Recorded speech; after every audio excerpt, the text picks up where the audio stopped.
I'm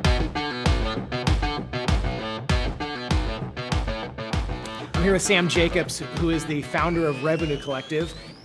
Sam, we've known each other for the past couple years, and as I was getting, a business off the ground, just really had some good insights over the past couple years, but we've never had a chance to sit down and do a vlog episode. So this is really about diving into Sam's life, learning all the fun and interesting twists that he's had, but then also finding some very tactical things that you can apply from his experience building a global community and how that can be applied to the private equity community, the M&A community broadly speaking.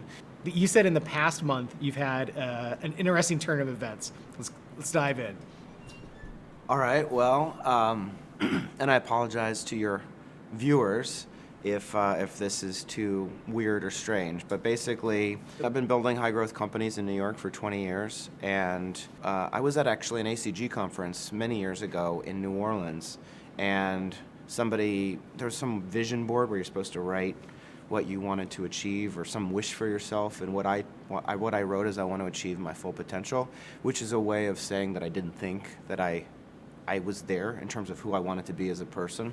Anyway, what I realized is that there's this inner monologue that I have, and so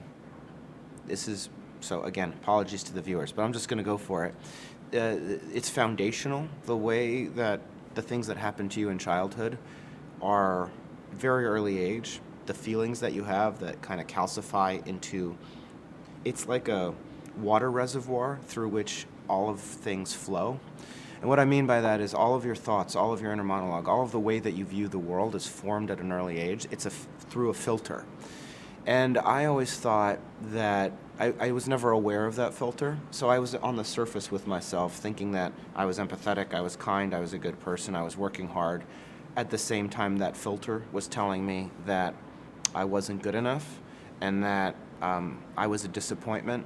And that filter was angry at the world and jealous of other people's success sometimes, of just a feeling of resentment. And that feeling of resentment was so primordial that I assumed it was the way that the world actually was, as opposed to the way that I saw the world.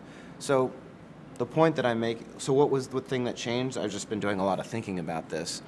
And I realized that I didn't really know, people say like you should love yourself, and you can't love other people before you love yourself. And, that sounds great. A lot of people don't know what that means. And I didn't know what it meant. So, again, this is sort of odd that I'm admitting it, but or sharing it with these folks. But what I started to do was telling myself explicitly, I love you. It sounds weird, but why does it sound weird? Well, that's my self-conscious, that's like the old paradigm talking, but just reminding myself that, Stuart Smalley stuff, I'm good enough, I'm smart enough, and doggone it, people like me, but it really actually works, and it's really hard work, and it's not the work of like talk therapy, it's not the work of working with a therapist. It's, for me, the things that change my life are daily habits. I run every day. The things that I do every single day are the things that form who I am. And so I've begun a world and a sort of a journey of like every day reaffirming to myself that I can be the person that I am the person that I've always wanted to be, that right now I am that person. And there's a lot of things that happen when you do that. One of them is that you feel a lot more secure in yourself because you don't need affirmation from other people and you don't need reassurance from other people, and as a consequence, you don't need anything from other people. And I don't mean need anything in like a you way. I mean it like they can be who they are and I can be who I am. Again, I'll be very honest. I'm very, very self-conscious that I'm in my 40s and don't have kids. And I always thought that I was going to be like a young dad that was, 25, 26 years old. Like, I always wanted children. I love children. And I'm in New York, and I see these people's perfect lives, or what I perceive to be their perfect life. And I have so much. I have incredible things in my life. And all I could see was that's the one thing I don't have. And I realized that it's okay. Like, everybody's journey is okay. And I'm right where I'm supposed to be, which, again, sounds like Oprah stuff. But I really, truly mean it. And again, what happens when you feel that way is, first of all, you can bring your best self to every interaction. You can really root for other people's success and genuinely believe it. You can be kind and compassionate. You don't have to be cheap. You don't have to be short-sighted. You don't have to be short-term greedy, because you can play a much longer game. And I think it just releases a burden from yourself that might otherwise be there. We were talking off camera about, extreme ownership.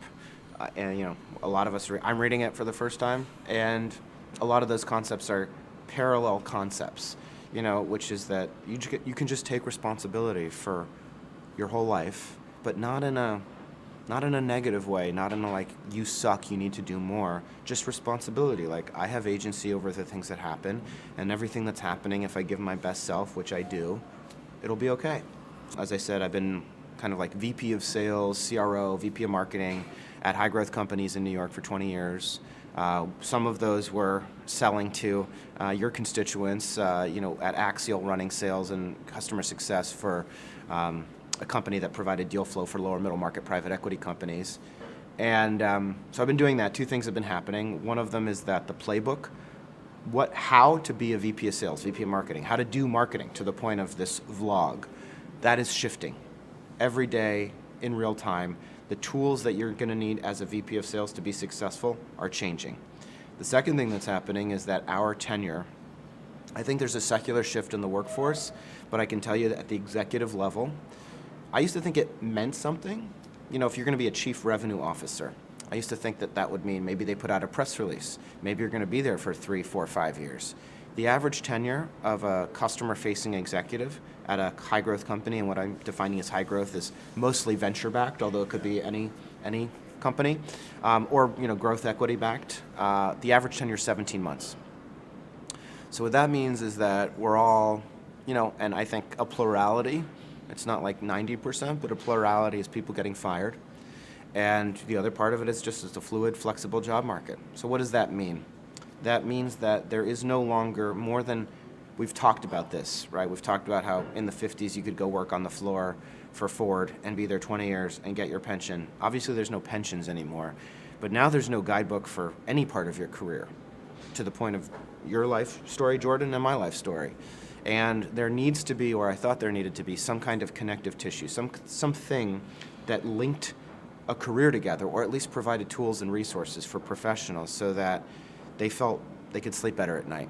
They knew that they had the jobs that they wanted, they had the tools that they needed, they had the community that they needed, so that they could be the best selves at work, but also so that they could not worry if they got fired, because they have opportunities available to them. So that is a long way of saying, what is Revenue Collective? Revenue Collective is a community of customer-facing executives all over the world that come together to share best practices, to support each other in their career development, to get jobs, to negotiate more effectively for those jobs, and to globalize and share at an accelerating rate all of the tools, all of the resources, all of the services that people need. How big is it now? It's global. It's global. We'll be 1,300 by the end of this month. This month we'll add probably 175 new members. A year ago we were 100 folks. It's, for the folks out there that are curious about the business model, it's a recurring revenue business. I am a big fan of those. People pay monthly dues or annual dues. We have a few other revenue streams, but it's fairly cut and dry. We are profitable. We haven't received or require any outside funding. On average, people are paying between $100 to $200 a month, so people can do the math on what that comes to in terms of annual recurring revenue or monthly recurring revenue. And it's growing very, very quickly. It's growing way more quickly. So, for example, I left my old job, which was a machine learning SaaS business called Behavox. I left it in December 2018. And, not unamicably, but one more time when me and the CEO didn't quite see eye to eye and it was time for me to do something else. I'd been there 10 months. And so I was getting tired of going home to my wife and saying, hey, sweetie, time to find a new gig. And we'd had Revenue Collective running in the background, and I said, well, what if I just focus on this? And so the goal was, we had about 75 members at that time, and the goal was 500 members by the end of 2019. And we ended 2019 with 1,100 members. The original goal was 2,000 members by the end of 2020. The goal that I say to the team, because now there's a team, the goal that I tell the team is 3,000, but I actually think we're going to end between 4,000 and 5,000. The original goal was 2,000 people, roughly somewhere between $1,000 to $1,500 a year. We're looking at a $2.5 to $3 million business. If I don't receive any funding and I keep overhead low, nice lifestyle business. But we're growing at venture rates. We're growing at, the triple, twice, double, three times. The classic profile of an IPO SaaS business is 0 to 1, 1 to 3, 3 to 9, 9, 18, 18, 36, 72. Everybody looks like they're a venture business at that first part, and so do we. So what is the moment that you kind of realized with Revenue Collective, this is what I'm meant to do? That aha moment. I don't know that there was one moment. The beautiful thing, the thing that I'm so grateful for about Revenue Collective is I joke with my wife, I say it's Sam as a service. It is the embodiment of my belief system about helping other people, about making sure that all of the constituents around the cap structure and the cap table, all of the people that help create value for an enterprise, all of those people are served well, not just the investors and the CEOs. And it is such an embodiment of my belief system. That's why I'm not so worried that I won't know what to do when it becomes bigger, because I'm just going to do the same thing I've always been doing, which is stay true to what I believe and stay true to my mission. I think the first inflection point was way before Revenue Collective, was actually in 2017. Another job that I didn't work out, where I was Chief Revenue Officer of the Muse. And I left that company in October of 2017. And I said to myself, I'm going to create new revenue streams for myself that are not dependent on other people, because I am becoming worse and worse at working for other people.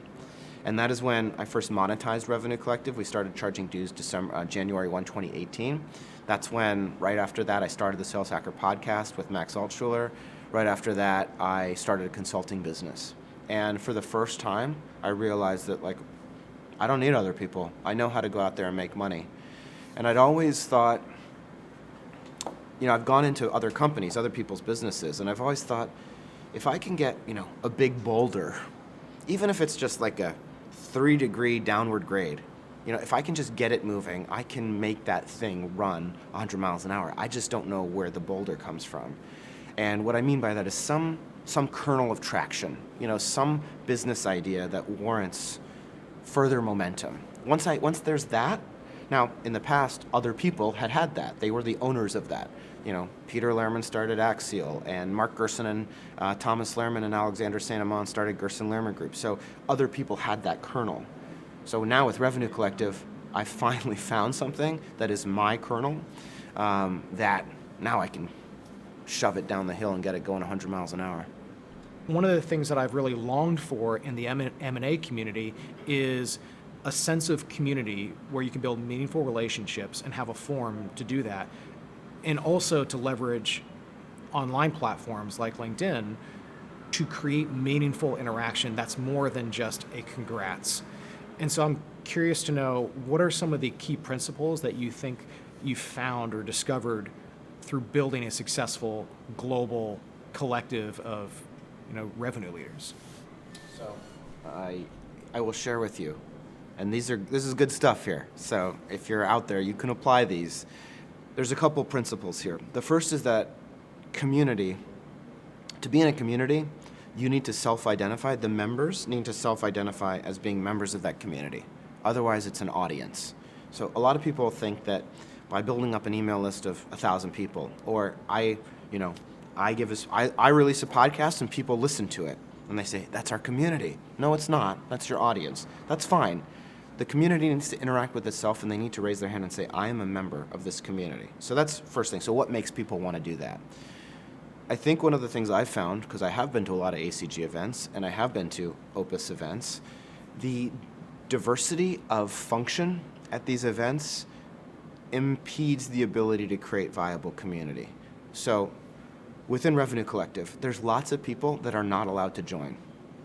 Here are the people that are not allowed to join. Founders and CEOs, any kind of institutional investor, anybody that's not below a vice president level title at an operating company, no service providers. So no search firms, the obvious people that would want to join, no consultants, the obvious people that would want to join, they would want to sell stuff to this community. We keep it very, very pure. And that means that those people can interact with each other in really meaningful ways because they all have something in common. And they're not, every time I went to an ACG event, I love ACG, but you never know who you're going to sit down at, those big Peyton Manning giving the keynote speech, or, Stanley McChrystal or whatever. And you sit down at one of those big tables in some big Hilton in Orlando, and you just have no idea who's going to sit next to you. And most of them are going to be other service providers. They're going to be people, and everybody's looking for the one person that's like, hi, I'm the GP. Yeah. I am the actual sponsor. I am the financial sponsor, or I work at Harris Williams. I'm actually an investment banker. I am not an accountant, a life insurance person, a weird, I don't know, some strange financial product that somehow relates to that. So one of the things you need in the community is you need homogeneity. And then, of course, it's private equity. So I think ACG charges a lot, but you have some skin in the game. They all have skin in the game. Everybody pays, right? They pay something, and that's to confirm their meaning. So that's one thing is homogeneity, the similar type of person. The organizing principle is that to be a community, people need to self-identify. The third thing I would say is exactly the point that you made. I'm not sure LinkedIn is the right platform, but the reason I was so excited about Axial was because we'd go to these ACG events, and then you wouldn't see, I forget the people's names, and I don't want to butcher them now, but you wouldn't see those BD people again for 3 weeks, and then you'd see them in Detroit. But there wasn't an online platform. One of the things that I've always thought is events, in-person interactions are super powerful, but there needs to be, I use this word a lot, connective tissue. And the connective tissue is the internet. So, again, here's something you should do if you're listening. We have a Slack community. Slack's better than LinkedIn because it's purely built around messaging. And if the same types of people are all in one global group messaging platform that has threads, right? You have channels in Slack, so you can, if you only want to talk about marketing, you can go to that place. And if you only want to talk about Sydney, Australia, and events there, you can go to that place. But you need some kind of global interaction, and then you need curation, which means there does need to be an owner of the community, whatever you want to call that person. There needs to be somebody that says, this is a question that somebody needs answered. I know who would be a good person to answer that question. Joe, let's make that connection. Oh, this space has been a little dormant, a little inactive. Oh, this person's selling too much and is being a little too commercial. We need to either talk to that person or have them removed. So you need aggressive, it's a garden. And like any garden, it'll become wild if it's not tended to. But if it is tended to, it can become, beautiful. The last thing I will say, here's another key mistake that people make. How many people have walked up to me? Again, you can do the math on $1,000 to $1,500 a year, 1,300 people, plus we make sponsorship revenue. Again, we were 100 people and, $25K in ARR last year. So you can tell how quickly we're growing. Every single person comes to me and they say, you know what you should do? You should start a recruiting business. You know what you should do? You should start a fund. Wouldn't it be great? They don't understand. Play a longer game. Stop trying to extract every single nickel and every single dime from every interaction that you have with a group of people or with somebody, and play a longer game. Because I can tell you 100,000 people paying me, at that point it'll be $2,000 or $3,000 a year, is a much bigger idea. And those people are going to join because they trust me. And they trust me because every time I say, hey, I'm recommending this consultant, but just so you know, I don't receive a kickback and we have no economic interest in this introduction. And by the way, the fewer business lines I go to, so I'm grabbing at that little pot of money, the less I start a recruiting firm, the more I can partner with recruiting firms. Now I can help those people instead of competing with them. Now, which is what we're doing in Revenue Collective, I can do a jobs report in 2 weeks. By the way, last week there were 35 executive level jobs shared just within Revenue Collective Slack community, CRO, VPs of sales. But, in 2 weeks we're going to release a report that probably has 300 different jobs with some of the best recruiting firms at high growth companies in the world contributing to them actively. Why? Because I don't want anything from them. There's no money that needs to change hands. There's no success fee agreement. There's nothing. Every time you want to charge a success fee and every single effing person in the lower middle market wants their little 1%, 3%, 5%, and there's a few people that can manage it, but you just look like everybody else. You just look like one more small-time hustler looking for just to carve out to get a little bit of those breadcrumbs. And what if you're not like that? How do you differentiate yourself? Well, you can differentiate yourself by having a true long-term vision and saying, we're not going to do that. I'm not going to start a fund. When I give you advice, you're going to know it's because you're paying me $125 a month or $80 a month or whatever your rate is. That's the money. You are paying for it. That's where you get it. There's no other incentive. So let's go into a related topic on differentiation. And you have this Sales Hacker podcast. Yeah. Been crushing it. The M&A community is kind of at this version 2.0 of business development. We use email. Cool. We used that 10 years ago. Some people even have a fax number in their email signature. And vintage.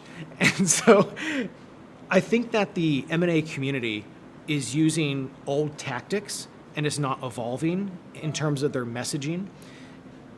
We're at a state now in the market where you have the commoditization of equity, debt, investment banking services, legal services. So when you're talking about originating business, what can people do that is actually different? I'd love to hear kind of your thoughts about email, podcasting, and just other techniques that you think are part of the new toolkit that people need to be using in the M&A community. The caveat here is that the tactics that I use, the marketing, the strategies that I use, or that you might use, Jordan, it just depends who your audience is. Marketing is, most people don't quite understand what it means. Some people think it's like, oh, marketing is the website, or marketing is the emails. We hired somebody to send out emails for us. Marketing is delivering a specific message to a specific person at a specific time. That is the act of marketing. The purpose of it is to generate awareness and interest in your solution, whatever problem you're trying to solve. Okay, so what that means is if you're selling to small business owners, then you've got to go where they are. Maybe they're not on LinkedIn. I don't know if they are. They're certainly probably not on TikTok or Instagram. Nevertheless, so putting that aside, I think that this is one of those things that does feel it's going to be pretty uncomfortable for some people, because the trick of it is really, how do you stand out? Authenticity, right? You have to be willing. First of all, one of the things you have to be willing to do is you have to be willing for some group of people to not like you. Because to say something interesting, to be interesting, you must be different. To be different, there's a reason that you're different. You're opposing whatever the convention is, and there's going to be people that are wedded to the convention. So first thing is, whatever you're saying has to be interesting, and interesting can't be something that pleases everybody. That's why you really have to know who you're talking to, right? Now, that sounds easy. It's not easy, right? There's a whole process that you have to go to. This is why, by the way, this is not just private equity people. Like everybody's so frustrated. What is the biggest thing that I'm fighting against out there in the world of high growth businesses? I'm fighting against the idea that from an operational context, that hiring salespeople makes you more money, because that's just not true. What makes you more money is getting good at marketing to build awareness and interest. Salespeople turn demand into money. They don't create demand, or at least they are the most expensive way to create demand. So how do you create demand, right? You create demand by having a message and by bringing that message out to your audience. Well, how do you get the message? Well, it takes work, right? It's a lot easier to hire 5 salespeople than to say, it's going to take me a month to figure out what I want to say, what's different about it, figure out what our core values are, what is our vision and mission, how do we create that, how do we distribute that, how do we all get on the same page about our messaging, and then from there, we can deploy that messaging into Facebook ads or LinkedIn ads or Google ads. But that stuff's all very hard. So that is all caveat to say that I think, if you want to stand out, first, the most important thing is your message, right? So everybody subscribes to CB Insights, newsletter. Anand, what a better example, right? He's a little irreverent. He makes jokes that people don't like, but he's created a massive, now it's not a community, but it is an audience. Sometimes you don't need a community, sometimes you just need an audience. But there's hundreds of thousands of people on that email newsletter, and that's because he says, he's going to say stuff that pisses you off or that you think, man, he probably shouldn't have said that. That's because he's being authentic. That's what authenticity feels like. So I think that's like the first part, which is like, why are you different? What is it about you why are you doing this? Why do you exist? Answering those fundamental questions that can feel they can feel non-business-like, right? When you're answering them, they're not about EBITDA. They're just about like, why the am I here? So that's thing number one. And then thing number two is, okay, the distribution channels. Like, what are the new distribution channels? Once you realize that your job once you can define, whatever you're trying to do at a higher level, than just like, where else should I go? Should I put it on TikTok or should I put it on Instagram? Then you realize you're not as beholden, right? If Slack goes away, if our Slack community becomes really noisy and not useful in Revenue Collective, we're gonna have to invent some new stuff. But like, I'm not here to build Slack. I'm here to help people's careers. So taking that as an example, once you figured out your messaging, where can you deploy your messaging? Well, I don't know. But here are some things that are interesting. So podcasting. Does the world need another podcast? I don't know if it does. It doesn't if you don't have anything interesting to say, right? It does if you do. Because once you build an audience, and even the first week we had the first month we had like 2,000 total downloads, and I think it was like 400 people, and that was because I was tied to a bigger brand, Sales Hacker, at a 110,000 person email distribution list at that point. And that was April of 2018. When we launched Sales Hacker Podcast. This month we're going to do probably 45,000 total downloads. And so what's different? Nothing's different. Consistency. I have not missed a Tuesday ever. Ever. I have not missed a Tuesday ever. So if you are willing to play a long game and say, I'm going to do this podcast not because I'm expecting a return, which is all of marketing, right? I'm going to do this thing because I believe in it and it brings value to my audience or my community, and I'm going to do it for 10 years, and that's okay. Once you do that, you'll be surprised at how quickly it happens. It might happen in 2 years. It will not happen in 3 months, but it might happen in 2 years. So I've been doing this thing. I just don't miss a Tuesday. That's thing number one. Thing number two is I'm my authentic self. Thing number three, I have subject matter expertise when I'm on that podcast. So and now people know me. What does that mean? What happens from that? Well, you get messages like, I listened to you I moved from Detroit to, this is true, I moved from Detroit to Austin, however long that drive is, and I listened to Sales Hacker Podcast on repeat all the way down. I want you to think of, what is that like? Or people are listening as they're on their morning jog. You're in their ears. Literally, your voice is in their ears. What is more, it's like you're whispering. Like, that's intimacy. So that's why I think podcasting is so cool if you have something interesting to say, because it is such a direct connection. So this reminds me about, I was at an ACG Orange County recently, and there was a managing shareholder at a respected law firm, and he said something to the effect of, I've probably had like 2 conversations with you, but out of this entire crowd here, I feel like I know you the best. And it's because of the content that you're producing online. And that was quite impactful. I mean, the returns in private equity, millions of dollars in carry and in all of the things, right? You buy a company for $8 million, you sell it for $30 million. That's a lot of money. So all you need, that's the beauty of online, right? That's the beauty of like video on demand. That's the beauty of I can watch this later or I can listen to it later. All you need is one person. So Revenue Collective's global, right? We have members in over 100 cities. It's friggin' amazing. Newark's the biggest chapter. The second biggest chapter is London. How did that happen? Well, when we were getting 2,000 downloads, when we were small, there was a person listening to the podcast that was a commercial leader in London named Tom Glasson. And he LinkedIn messaged me and said, hey, I heard what you're doing in Revenue Collective. You talked about it on the Sales Hacker podcast. We should do it in London. I said, let's do it. Now London has 150 people. It's not just about the numbers. It's about who is listening. And if you can get the right people listening, even if they're small, your ROI on that is massive. One of the key takeaways I have from the past couple of years of being consistent with content is that it is not necessarily about the volume of interactions. It's about the consistency the process and staying true to who you are, because you might have a post that gets not 10,000 views, it gets 1,000 views. It doesn't get 100 reactions, it might get 10. But you know who might not have liked, might not have commented, but they saw it? That one person who hits you up because of that post, or you see them in 2 months and they say, I've been following your stuff. I just got done with a trip in LA. Every single meeting that I had, people said something to the effect of, I've been following it online, I really enjoy it.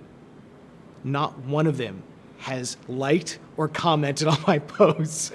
And now it's almost like I don't learn the lesson I'm telling myself, which is ignore those particular metrics, just stay consistent, be interesting, stay consistent, be authentic. The right people are going to see it. How can private equity firms start a podcast? What are the basics to getting it up and going? It's really not as hard as you think. So literally, here's the how-to. You can get a mic. It's like a Shure 51 is like, I think you want a single direction versus like an omnidirectional or whatever, just so that it can focus in on your voice and not get too much ambient noise. You need a microphone that has a USB connection. You connect it to your laptop. There's an online program called Zencastr, that's what we use, which records on your hard drive and on the other person's hard drive concurrently over the internet. So I don't do any of my podcast interviews in person. I would like to at some point as we upgrade, but this is the way to get started. You can also do it on Zoom. Some people use Zoom. I don't love Zoom for podcasting, but some people do. So you record it. You got to figure out what you're talking about, of course, and what the interview is. Our formats are one-on-one interviews. We record for about 40-minute interviews. I do an intro that's about 2 minutes and an outro that's like 4 minutes. So the whole thing is about 45 to 50 minutes. I think that's probably too long for most people. I think the ideal length is about 20 minutes. So then you record it. You can hire a production company. I'm happy to tell you that the production company we use is a company called Sweetfish Media out of Florida. And they will edit it for you. They will put sound behind it.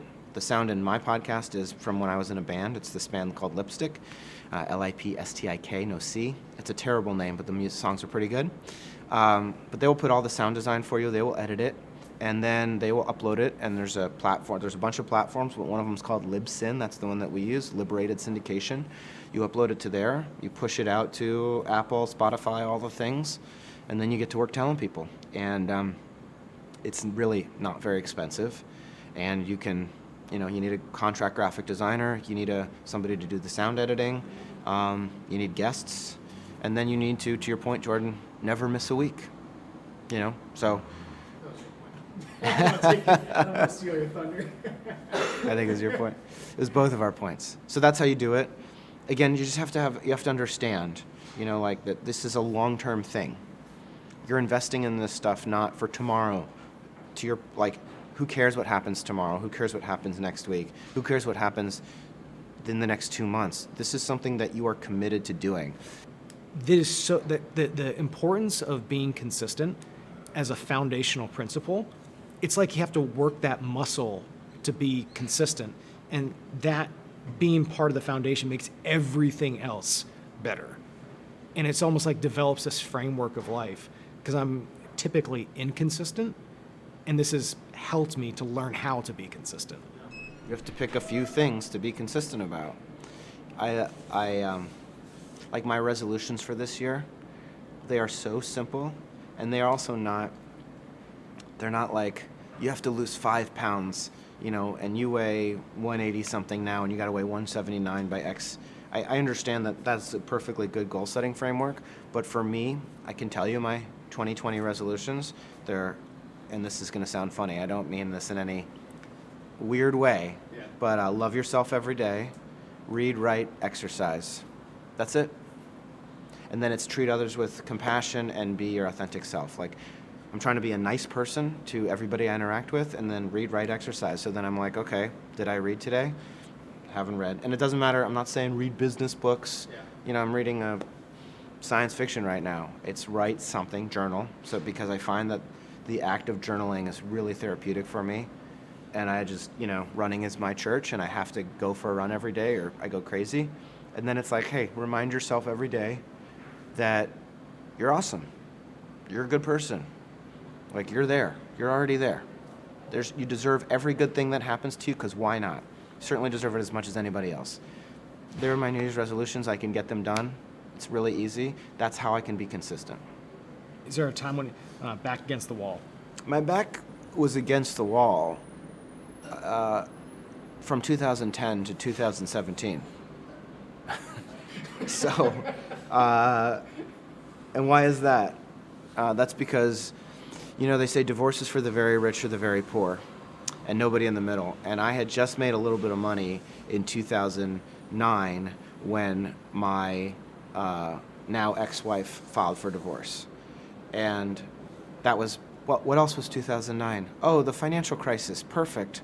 So I went from making a lot of money at Gerson Lehrman Group to having to leave Gerson Lehrman Group, having all of the money that I made either taken away by lawyers or by my ex-wife or distributed in some way, and going to Axial, which was essentially, we call it post-revenue. Like, there were some customers, but I took a massive pay cut. I had to dramatically change my life. And meanwhile, as we've discussed, I hadn't had any of these epiphanies.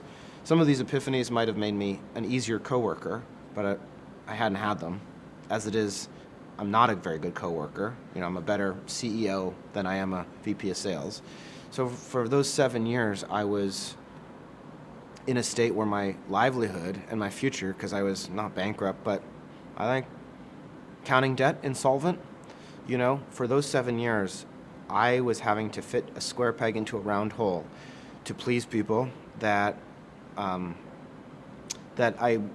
for just based on how I was programmed, weren't an optimal fit for me, because at that point, especially, I wasn't really good as an employee, much better as a founder. I just didn't have anything to found. I didn't have the idea. Those 7 years were nerve-wracking. And because I would go into these high-growth companies with expectations that were out of alignment, they weren't realistic. The venture capitalists didn't really understand how to produce meaningful. They don't actually know how to make money or generate revenue, at least in an operating company. They may think they do, but my experience is they do not. And I'm sitting there, with targets that are too big, with people that are frustrated because we're not hitting those targets, with me frustrated, trying to help these companies grow, not having a lot, not having a big margin of error. That was 7 years. And then the thing that happened, which is to the point of the big change in my life, the first change in my life happened in 2010. That was an inflection point. That's when I say that I became a man. And that was about 33. And then the next big change happened in 2017, 7 years later, when I left the Muse and I said, I can't do this anymore. I have to go out and make my own money so that I do not depend on other people. And even though I worked somewhere else for 2018, I had negotiated a revenue collective flagship deal with this particular company, which protected me in all eventualities. And that was when my life changed. My life changed when I took control of it. And now, when you're building a business that's working, that's doing what you love, sometimes it feels like cheating. You're like, is it supposed to feel hard? Harder than this? I mean, we have challenges. We have significant challenges. But I'm doing something that's super true to myself. And really, we don't have investors, That doesn't mean, by the way, I'm sitting here going to Cancun every 2 weeks. It means that for now, this is the right way to do it. And my back is from against the wall because I built a recurring revenue business that is hard to build that takes years, because they're all $80 a month, $125 a month, $215 a month. But what do we all know in private equity? What does that mean? There's no customer concentration. That means that once you build it, it is a durable, sustainable asset that protects me from my moodiness and my emotions and my inability to interact with other people, even though I think I'm now probably a lot easier to get along with than I was 10 years ago. I was at breakfast with a mentor, super successful, really incredible person. He was a leader at Gerson Lehrman Group for a long time. Now he's written this amazing novel. He's become a writer, an actually good science fiction writer, not like a business book writer. So I was saying, if Revenue Collective doesn't work out, I guess I could try going to work for somebody else. And he said, I think we've tried that experiment, haven't we? I was like, you know what? We have, I guess. It's this or bust. You have a coach for everything. Why do you have a coach for everything? So I don't want to overstate it. I mean, I have two coaches. I have a business coach and I have a running coach. Because I want to be, the things I want to be good at, I want to be good at, and I want to do them right. And this came home to me a few months ago in October, because so first I ran 2016, was it 2016? It was 2018. I ran Philly Marathon 2018. It's a beautiful course, it was a beautiful day. I thought I was in the best shape of my life. Hit the wall at mile 20, still finished, PR, but almost couldn't move my legs. They felt like they were full of cement. So then I reviewed my running schedule. I was like, oh, it's elevation. I was training too much on flat stuff. I need to find elevation in every run. So then I started rigorously mapping my elevation. And I was going to run New York last year, 2019. And then I got injured again, even though I had just run 215 miles with the most elevation I've ever had in September. I got injured October 2nd. I tore a hamstring. And so that led me on a path of going to PT people and doctors, and they all thought, we can get you better by November 3rd. And they couldn't. And I didn't run the marathon. And finally I found a coach. And he said, well, were you doing cross training? Were you doing weights? I was like, I don't do weights. I just run. I just run a lot. It's like, well, you're alternating your shoes because the shoes you're running with are actually pretty heavy. They're putting a strain on your hamstring. I was like, I didn't know that. I mean, I sometimes alternate, but I thought this was making it better, like when you have a heavy bat in the batter's circle for baseball. So my point is that the things I want to be good at, and I know that they require guidance. Everybody needs an editor. I need somebody that knows what they're talking about so I can bounce ideas off of. That includes business. I have a business coach. I have a running coach. I was going to hire a nutritionist, but nutritionists kind of you just go there once and they remind you yeah, you shouldn't drink all the time and eat chocolate and you'll probably feel better. So, but I did see a nutritionist, but I just think I play chess a lot, but I'm not, I'm here, but I know what I would need to do to be good at chess, and it would be hire a coach and dedicate my life to it, and I do not feel like doing that.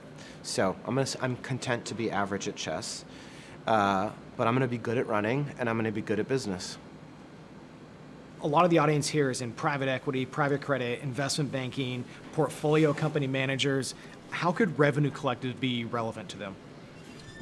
So the question was, how can Revenue Collective be relevant if you're out there, you're in private equity, you're on the institutional investment side, you're a lender of some kind, or you're a banker? And the answer is, the executives at your portfolio companies, the executives at the companies, if you're a banker that you're representing, those executives can and should join Revenue Collective. Why? Particularly if it's lower middle market private equity, right? And so you've got a class of companies that are probably, even though they might be doing 2, 3, sometimes $8, $10 million in EBITDA, sometimes $20 million in EBITDA, they're probably, or there might be an opportunity, given that the playbook is changing, there might be an opportunity to modernize their sales and marketing tactics. Maybe they can get more efficient and can squeeze more EBITDA out of them. Maybe they can just expand the size of the market through different strategies. If they are not in a community that is on the cutting edge, they will never get exposure. And what happens when you're particularly if you're at a private equity company that's trying to do something with the company in 3 or 4 years, you're probably working your butt off. And the consequence there is that you might not have enough outside exposure. And Vistage is not going to cut it, YPO is not going to cut it, they're not modern enough, right? You need to be around people that can deliver best-in-class modern digital marketing strategies, modern sales strategies. How can you close a $50,000 deal on the phone with an inside sales team and do it with only 4 people? And so that's why they should join, because it's going to drive efficiency and it's going to drive enterprise value for their investments. Their CEOs cannot join, but Vice President of Sales, Marketing, Customer Success, Operations, COO, CRO, CMO, they can all join, they should join. RevenueCollective.com.